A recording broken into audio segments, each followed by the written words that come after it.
السلام علیکم ورحمۃ اللہ وبرکاتہ۔ میں محمد امتیاز پلاموی۔ معزز ناظرین، آپ جانتے ہیں کہ ہندوستان کی آزادی میں اہل سنت و جماعت تحقیقی مصداق احناف کا سچا ترجمان علماء دیوبند نے کس قدر عظیم قربانیاں دی ہیں۔ علماء دیوبند کی اگر قربانیاں نہ ہوتی تو شاید یہ ملک آزاد نہ ہوتا۔ علماء دیوبند نے مسلمان ہونے کی حیثیت سے جو قربانیاں دی ہیں، ان کی قربانیاں تاریخ کے سنہرے الفاظ میں لکھے جانے کے لائق ہیں، لیکن اس کے باوجود وہ بریلوی مذہب جس کے بانیان، جس کے مقتدا نے کبھی انگریزوں کے خلاف جہاد نہیں کیا، جو ہمیشہ ان کی غلامی کرتے رہے، آج ان کے ماننے والے، ان کے چمچے اپنی ناکامی اور چمچہ گیری کو چھپانے کے لیے علماء دیوبند کو بدنام کرنے کی کوشش کرتے ہیں، الٹے سیدھے حوالے دکھا کر کے یہ بتانے کی کوشش کرتے ہیں کہ دیکھو علماء دیوبند نے یہاں پر یہ کیا، یہاں پر انگریزوں کی بات مانی، یہ کیا وہ کیا۔ اس طرح سے ساری باتیں وہ کر کے اپنے عوام کو بھول بھلیا میں رکھنے کی کوشش کرتے ہیں، جبکہ حقیقت یہ ہے کہ علماء حق علماء دیوبند نے جو عظیم قربانیاں دی ہیں، ان قربانیوں کے مقابلے میں بریلویوں کی کوئی بھی قربانی نہیں ہو سکتی ہے۔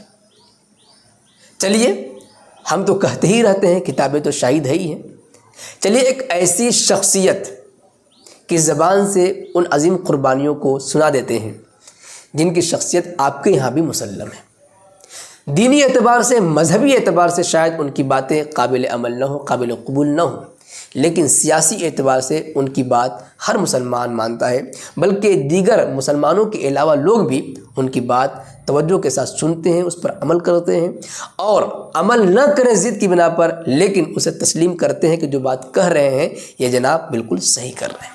میری مراد ہے AIMIM کے صدر بیرسٹر اسد الدین اویسی صاحب۔ ان کی شخصیت سے آپ واقف ہیں، ان کے مذہبی معاملات میں ان کی باتوں کو اگر نہ مانیں تو سیاسی امور میں تو ان کی تصدیق کرتے ہی ہیں، تاریخ پر ان کا گہرا مطالعہ بھی ہے۔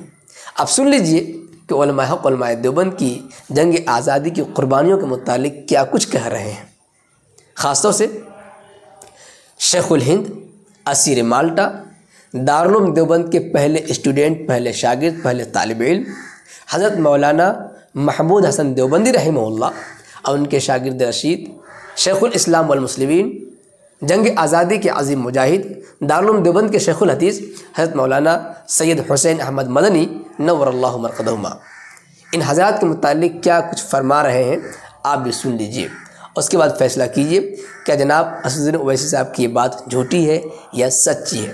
اگر سچی ہے تو پھر بریلوی مانتے کیوں نہیں ہے، اپنی ضد اور ہر دھرمی میں رہتے ہوئے علماء دیوبند کو کیوں بدنام کرتے ہیں اور اپنی ناکامی چھپانے کے لیے ایسی گھٹیا حرکتیں کیوں کرتے ہیں۔ اگر ہم یہ کہیں کہ جناب بیرسٹر اسد الدین اویسی صاحب کا یہ بیان بریلی مذہب پر کسی بجلی کی طرح ہے یا بم دھماکے کی طرح ہے تو غلط نہیں ہوگا۔ آپ جناب بیرسٹر اسد الدین اویسی صاحب کی یہ گفتگو ضرور سماعت فرمائیں۔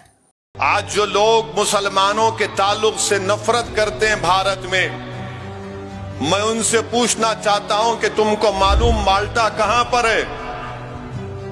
بھارت سے 4000 کلومیٹر دور مالٹا میں ہے۔ یہ بھارت سے محبت نہیں تھی تو کیا تھا کہ شیخ الہند محمود الحسن کو مکہ گئے، شریف المکہ نے دھوکہ دیا تو وہاں سے گرفتار کر لیے، وہاں سے گرفتار کر کے جدہ لائے، جدہ سے کشتی میں بٹھا کر الیگزینڈریا لے کر گئے، الیگزینڈریا سے قاہرہ، پھر قاہرہ سے مالٹا لے کر گئے شیخ الہند کو۔ 3 سال شیخ الہند کو مالٹا کی جیل میں رکھا، ان کے ساتھ مولانا حسین احمد مدنی، پھر ان کے ساتھ حکیم صاحب تھے، ان چاروں کو مالٹا کی جیل میں رکھا گیا۔ اور جیل میں کیسا رکھا گیا شیخ الہند مولانا محمود الحسن رحمت اللہ علیہ کو؟ جیل کی کوٹری میں نہیں، جیل کے ایک صحن میں ایک ٹینٹ لگا دیا گیا کہ اسی میں رہو۔ 3 دن میں 1 مرتبہ نکلنے کی اجازت ملتی تھی۔